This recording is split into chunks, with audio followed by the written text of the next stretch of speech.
বৃষ্টির পর যেন সব শেষ। তবে বোলাররা বললেন পিকচার আভি বাকি হ্যায়। শুরুতে একের পর এক উইকেট, নাটকীয় ম্যাচের ফলাফল গড়ালো কোথায় তা নিয়ে থাকছে প্রতিবেদন।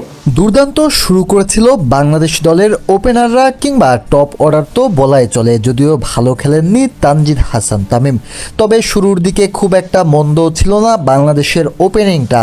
তবে এরপরই যেন ধস নেমেছে বৃষ্টির পরে, কিংবা বৃষ্টির কিছুটা আগে। খেলা নেমে এসেছে 15 ওভারে, আর সেই 15 ওভারের খেলায় বাংলাদেশের জন্য ইতিবাচক না হয়েছে আরও বেশি নেতিবাচক। এরপর বল হাতে তেমনিভাবে আরও দুর্দান্ত শুরু করেছিল শরীফুল ইসলাম। তবে শরীফুলের সাথে সঙ্গ দিতে পারেননি অন্য বোলাররা, আর অল্প টার্গেটে সহজ জয় তুলে নিয়েছে নিউজিল্যান্ডের ব্যাটাররা। শুরুতে ব্যাট করতে নেমে 11 বলে 16 করেন সাইফ হাসান, আর 10 বলে 6 করেন তানজিদ হাসান তামিম। তানজিদ হাসান তামিম গত ম্যাচেও দৃষ্টিকটু ইনিংস খেলেছেন, আজকেও ছিল একই রকমের।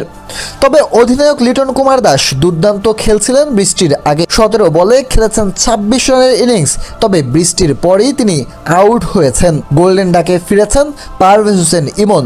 তবে দুর্দান্ত খেলেছিলেন তাওহিদ হৃদয়, তিনিও ইনিংস বড় করতে পারেননি। 2-6 আর 3-4-এ 24 বলে করেছেন 33 রান। গত ম্যাচে 13 বলে 31 করা শামীম হোসেন আজ দেখেছেন মুদ্রার ওপেট। 8 বলে করেছেন মাত্র 3 রান, আর 6 বলে 7 রান করে নট আউট ছিলেন মাহাদি হাসান। গোল্ডেন ডাকে সাইফুদ্দিন ফিরেছেন একাদশে ফিরে, আর রিশাদ হোসেন করেছেন 4 বলে 5 রান, হয়েছেন run out. Bangladesh all out হয়েছে 102 রানে, খেলতে পারেনি 15 ওভার সম্পূর্ণ। জবাবে ব্যাট করতে নেমে আরও বাজে শুরু পায় নিউজিল্যান্ড দল।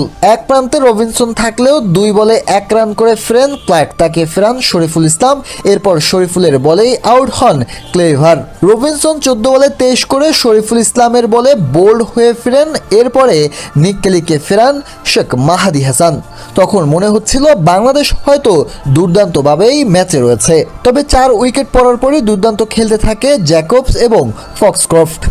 এই দুজনের ব্যাটেই দুর্দান্ত জয়ের দিকে চলে যায় নিউজিল্যান্ড দল। ফলে এক ম্যাচ পরিত্যক্ত হওয়ার কারণে সমান পয়েন্ট নিয়ে সিরিজ সমতা নিয়ে শেষ করেছে বাংলাদেশ নিউজিল্যান্ড।